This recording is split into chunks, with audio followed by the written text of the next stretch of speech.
Boa noite a todos os amigos que aqui estão juntamente conosco, nesse momento de reflexão. Que possamos nos manter com o pensamento elevado, na certeza do amparo do Pai, da assistência dos bons guias, para que meditemos na prece de Alta de Souza, que nos diz: trabalhe agora, pondera o tempo, mar em que navegas, invisível apoio que te escora. Não te afundes no abismo, sendo afora, nem prossigas em vão, tateando as cegas. Glórias, delitos, lágrimas, refregas, tudo é feito no tempo, de hora a hora. Estende o amor e a paz, semeando agora as riquezas do tempo que carregas. Ainda que a dor te oprima e o mal te afronte, vive. Qual um novo dia no horizonte, sem que a névoa do mundo te abastarde. Hoje, trabalhe agora, em cada instante. Agora, trilha aberta ao sol triunfante. Muitas vezes depois, é muito tarde. E hoje, nós vamos conversar sobre o capítulo 20 do Evangelho, segundo o Espiritismo, especificadamente os itens 2 e 3, intitulados como os últimos serão os primeiros. E esse capítulo é de grande importância para os trabalhadores espíritas. Esse capítulo ele trata das responsabilidades dos trabalhadores que estão envolvidos no processo de transformação do mundo. E o Espírito Constantino fornece elucidações de grande valia para a compreensão da formosa parábola dos trabalhadores da vinha. E para lembrarmos desta parábola, vamos fazer a leitura do item 1 deste capítulo, que nos diz assim: o reino dos céus é semelhante ao pai de família, que saiu de madrugada a fim de aliciar trabalhadores para trabalhar em sua vinha. Tendo acertado com os trabalhadores que eles teriam uma moeda por sua jornada, enviou-os à vinha. Saiu ainda na terceira hora do dia, e tendo visto outros que estavam na praça sem nada fazer, disse-lhes: ide vós também, vós outros, para a minha vinha, e eu vos darei o que for razoável. E eles para lá se foram. Saiu ainda na sexta e na nona hora do dia, e fez a mesma coisa. E tendo saído na 11ª hora, encontrou outros que estavam sem nada fazer, e lhes disse: por que permaneceis aí durante o dia sem trabalhar? Disseram-lhe, porque ninguém nos aliciou. E ele lhes disse: ide vós também, vós outros, para a minha vinha. À tarde, tendo chegado, o senhor da vinha disse àquele que tinha incumbência dos seus negócios: chamai os obreiros e lhes pagai, começando desde os últimos até os primeiros. Aqueles, pois, que não tendo vindo para a vinha, senão quando a 11ª hora estava próxima, receberam uma moeda cada um. Os que foram aliciados primeiro, vindo a seu turno, creram que lhes daria mais, mas não receberam além de uma moeda cada um. E em a recebendo, eles murmuravam contra o pai de família, dizendo: estes últimos não trabalharam senão uma hora, e vós os tornais iguais a nós, que carregamos o peso do dia e do calor. Mas em resposta, ele disse a um deles: meu amigo, eu não vos fiz injustiça. Não acertaste comigo uma moeda para a vossa jornada? Tomai o que vos pertence e ide. Por mim, quero dar a este último tanto quanto a vós. Não me é, pois, permitido fazer o que quero? e o vosso olho é mau, porque eu sou bom? Assim, os últimos serão os primeiros, e os primeiros serão os últimos, porque há muitos chamados e poucos escolhidos. Então, com a leitura desta parábola, conseguimos nos situar melhor dentro das afirmações do Espírito Constantino, que vem nos dizer: o trabalhador da última hora tem direito ao salário, mas é preciso que a sua vontade tenha estado à disposição do Senhor, que devia empregá-lo, e que esse atraso não seja o fruto da preguiça e da má vontade. Tem direito ao salário, porque desde a madrugada esperava impacientemente aquele que, enfim, o chamaria ao trabalho. Era trabalhador, só o trabalho que lhe faltava.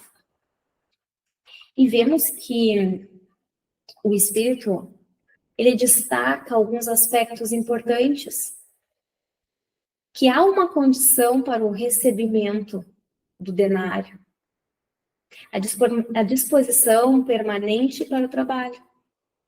Aqueles que foram contratados à terceira, sexta, nona e 10ª hora tinham boa vontade, ansiavam por trabalhar. Faltou-lhes, porém, a oportunidade. Quando o senhor da vinha os convocou, aceitaram apressadamente e, segundo se conclui, sem querer inquirir pela remuneração. E segue o Espírito nos dizendo: mas se tivesse recusado o trabalho a cada hora do dia, se tivesse dito: tenhamos paciência, o repouso me é agradável, quando a última hora soar, será tempo de pensar no salário da jornada. Que necessidade teria de me incomodar por um senhor que não conheço, que não amo? Quanto mais tarde será melhor. Este, meus amigos, não teria encontrado o salário do obreiro, mas o da preguiça. Então, as disposições positivas dos trabalhadores da última hora podem, assim, ser entendidas como fatores que sensibilizaram o pai da família, induzindo ao gesto de generosidade. Nessa perspectiva, o senhor da parábola seria alguém que, mesmo naqueles tempos primitivos, teria sido tocado pela dificuldade daqueles homens que impacientemente esperavam pela oportunidade de ganho, de ganhar o seu pão, solidarizando-se com eles por meio, primeiro, da oferta de trabalho e depois pelo auxílio pecuniário adicional. Infere que, com a parábola, Jesus procurou salientar a virtude da boa vontade e da disposição para o trabalho. Num plano mais amplo, o trabalho não deve, é claro, ser entendido unicamente como o trabalho ordinariamente assim considerado, as atividades braçais e intelectuais passíveis de remuneração.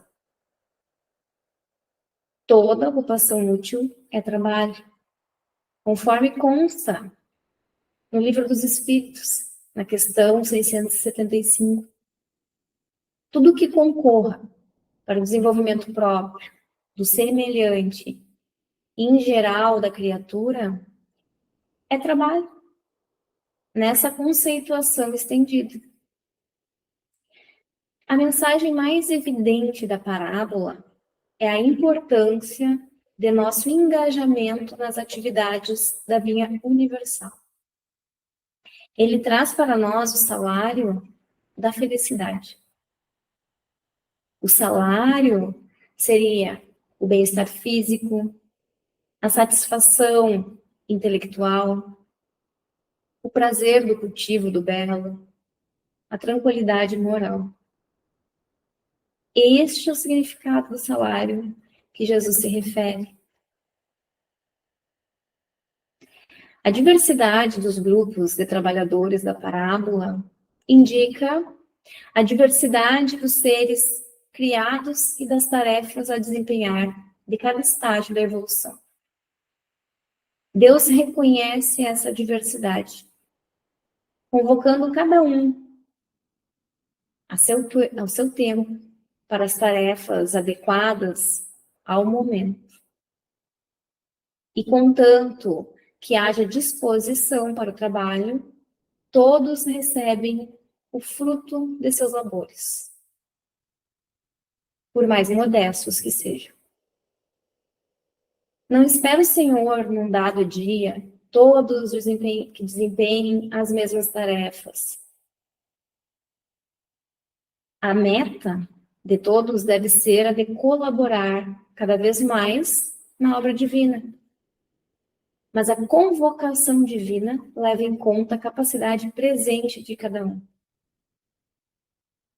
A nós, cabe estar permanentemente dispostos ao labor, para que não sejamos como servos imaginados por Constantino, que receberam somente o salário da preguiça, ou seja, a estagnação evolutiva.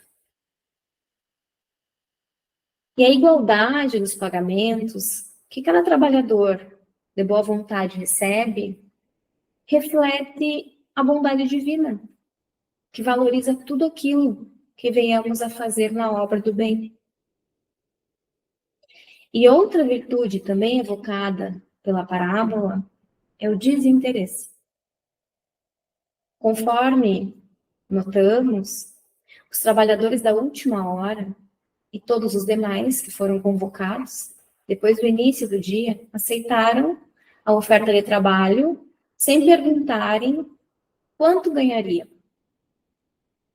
Do mesmo modo, a nossa meta é fazer o bem pelo bem. Tão logo a ocasião apareça, e não por cálculo, contabilizando os benefícios que deles nos advêm. E Constantino continua quando diz: que será, pois, daquele que, em lugar de permanecer simplesmente na inação, tiver empregado as horas destinadas ao labor do dia em cometer atos culpáveis, que tiver blasfemado contra Deus, vertido sangue de seus irmãos, lançado a perturbação nas famílias, arruinado os homens confiantes, abusado na inocência, e tiver, enfim, se chafurdado em todas as ignomínias da humanidade. Que será, pois, daquele? Bastar-lhe-á dizer na última hora: Senhor, eu empreguei mal meu tempo. Tomai-me até o fim do dia, que eu faça bem pouco da minha tarefa, e dai-me o salário do trabalhador de boa vontade? Não, não, o Senhor lhe dirá. Não tenho trabalho para ti no momento. Esbanjaste o teu tempo. Esqueceste o que aprendeste, e não sabes mais trabalhar na minha vinha. Recomeça, pois, a aprender, e quando estiveres mais disposto, virás a mim e eu te abrirei meu vasto campo, e tu poderás nele trabalhar a toda hora do dia. E agora não se trata mais da preguiça do servo que despreza o trabalho, mas da ação destrutiva daquele que, ao invés de ajudar, atrapalha a obra divina. A extensão dos comentários de Constantino para esse tópico é particularmente relevante para nós, espíritos ligados à Terra. A observação dos fatos confirma a classificação de Kardec na seção Destinação da Terra, Causas das Misérias Humanas, lá no capítulo 3 do Evangelho segundo o Espiritismo. Da Terra como planeta especialmente destinado ao abrigo de espíritos desajustados com as leis divinas. Como reafirmaria depois Emmanuel, todas as entidades espirituais encarnadas no orbe terrestre são espíritos que se resgatam ou aprendem nas experiências humanas, após as quedas do passado, com exceção de Jesus Cristo. Também sabemos, à luz dos ensinos cristãos e espíritas, que nossa interferência indébita na harmonia universal traz para nós consequências negativas, sofrimentos e tribulações que visam a impor limites à nossa ação maléfica, despertando-nos para o bem. Como entender a reação atribuída ao Senhor diante do servo mau? Não tenho presentemente trabalho para te dar. Inspecionando mais atentamente o texto, vemos que o Senhor não impede para sempre o servo cevado em todas as ignomínias de trabalhar em sua vinha. Depois que aprender, reaprender a trabalhar construtivamente, ser-lhe-á novamente franqueado vasto campo de ação na vinha. Mas por que esse impedimento temporário? É que a prática do mal pode, de tal forma, destrambelhar-nos que, por algum tempo, naturais limitações nos advirão.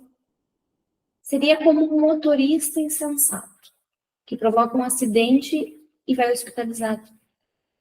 Enquanto permanecer internado, não poderá desenvolver todas as atividades para as quais estaria capacitado. É um período de recomposição. E do mesmo modo, aos nossos desatinos espirituais, sobrevém um estágio de reequilíbrio, de aprendizado pela dor, de reflexão. Se, porém, esse estágio no hospital divino nos limita em alguns aspectos, as idiotias, as paralisias, as enfermidades degenerativas incuráveis, a miséria extrema, entre outras. Sempre resta-nos a possibilidade de agir no bem pela paciência e resignação, pelos esforços para corrigirmos, pela gratidão a quem nos auxilia, pelo sorriso de esperança e por tantas outras formas. E o Espírito Constantino encerra o item 2, dizendo assim: Bons espíritas, meus bem-amados, sois todos vós obreiros da última hora.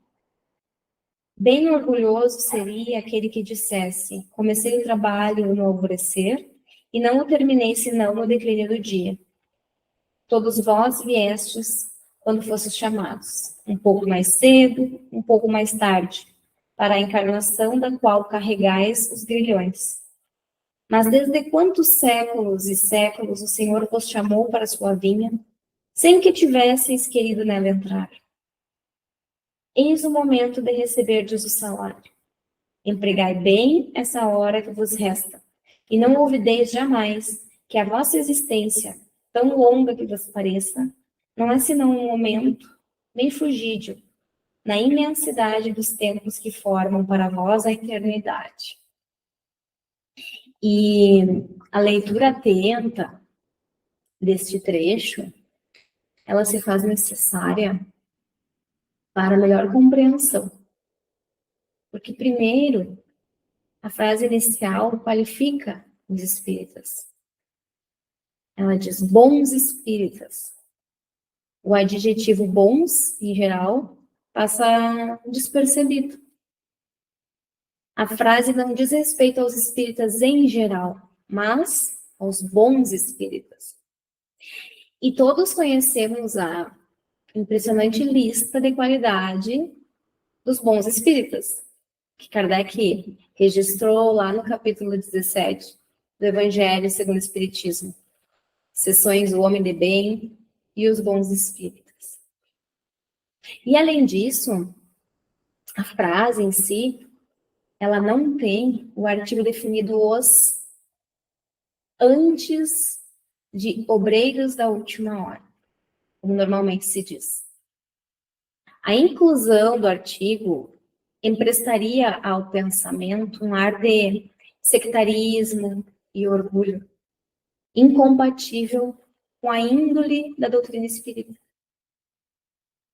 Os bons espíritas não são os obreiros da última hora, com a implícita exclusão dos outros homens, mas simplesmente obreiros da última hora.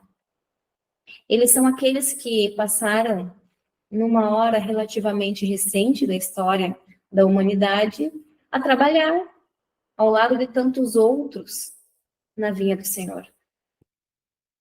E mais, os trabalhadores da última hora não tiveram nenhum mérito relativamente aos da primeira hora. Simplesmente são aqueles para quem, por uma razão ou por outra, a tarefa chegou um pouco mais tarde. Salienta que mesmo estes, em geral, ignoraram durante séculos os apelos do Senhor para o trabalho na vinha. A rigor, então, os bons espíritas não deveriam se orgulhar nem mesmo de terem sempre estado aguardando ansiosamente o chamado para a obra divina. Estão, via de regra, na condição geral da humanidade terrena, de espíritos que fizeram mau uso do seu livre-arbítrio no passado, próximo ou distante.